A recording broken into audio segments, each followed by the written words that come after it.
And we start off with news just coming in. Moderna has now announced that its experimental vaccine against COVID-19 was shown to be 94.5% effective. This is now a ray of hope in the fight against COVID-19. Moderna becoming the second U.S. company to release data from a large study of its experimental vaccine. Take a listen into these reactions. A really important milestone in the fight against the pandemic because it demonstrates that our vaccine, mRNA-1273, is able to prevent COVID-19 disease, including severe disease in people who've received it. It's really just a milestone, though. We have a lot of work ahead of us. Knowing the vaccine is going to be effective is great news, but we still need to complete the regulatory process, which involves completing the study and generating more data, even some follow-up and safety data. And then, of course, we need to get busy manufacturing 20 million doses of the vaccine by the end of this year, by the end of the calendar year. And we're looking forward to making about 500 million to 1 billion doses next year. But that is going to be a 24/7 operation. It won't be Moderna alone that solves this problem. It's going to require many vaccines, as we've been saying for a while. But we hope to be able to do our part from here forward. And this is a really important milestone in that journey. There's other approved vaccines out there that provide a significant benefit. And so we're hopeful that most people will still get the vaccine, even with a couple of those days of flu-like symptoms that sometimes come, because the benefit this vaccine provides is a protection from COVID-19 disease. And Moderna CEO Stéphane Bancel also said, and I'm quoting, this positive interim analysis from the phase 3 study has given us the first clinical validation that our vaccine can prevent COVID-19, including severe disease. That's the statement coming in from the Moderna CEO. Now, these results are according to the early results from a clinical trial with more than 30,000 participants. It will now be seeking emergency use authorization from the U.S. Food and Drug Administration, expected later this month. Its first analysis was based on 95 cases of COVID-19, 90 of which received a placebo, with 5 receiving the vaccine. There were only 11 severe cases, and all of these were in the placebo group. The results come 1 week after Pfizer and its German partner BioNTech also announced that their experimental vaccine against COVID-19 was more than 90% effective based on initial data. Moderna, which went public in 2018, has received nearly $1 billion in research and development funding from the U.S. government. It also has a deal worth $1.5 billion to supply 100 million doses. Moderna also has supply deals with other countries.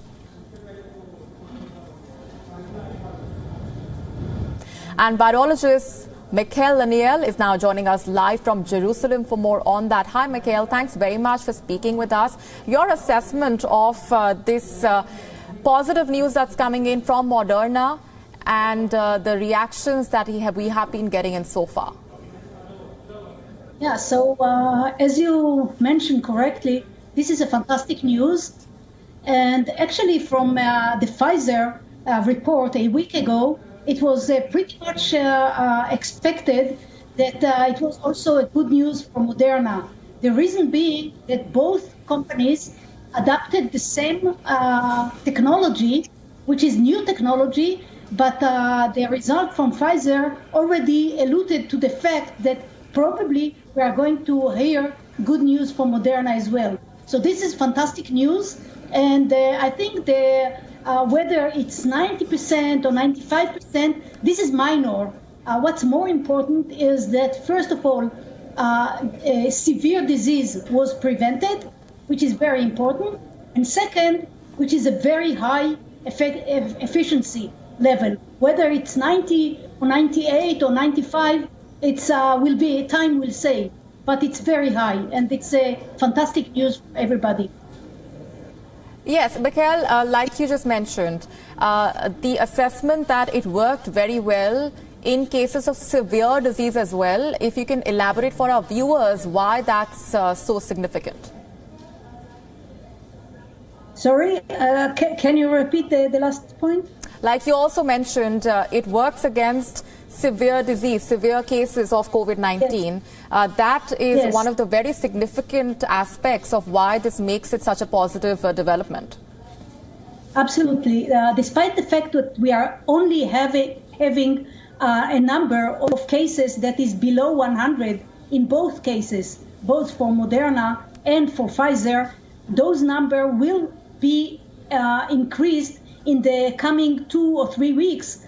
And only then the FDA and the regulatory system will probably approve it. So we are expecting more solid, I would say, statistics in the coming 2 weeks or 3 weeks. But I believe that both announcement just tells us that something is going to make a game change in how we treat the COVID-19 worldwide.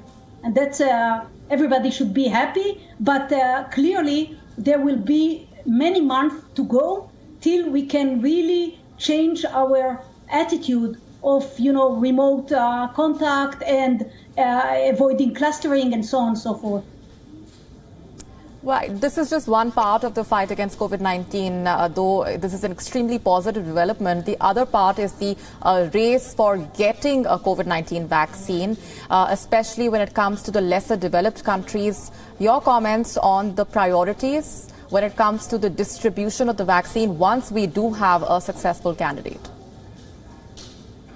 I think you are touching a very important point, because the challenge will be delivery, storage, quality of the vaccine, and so on. So I think most of the effort now from all around the world should be how to make it a fair distribution, how to help countries that have maybe less developed in terms of storage and so on to overcome those hurdles.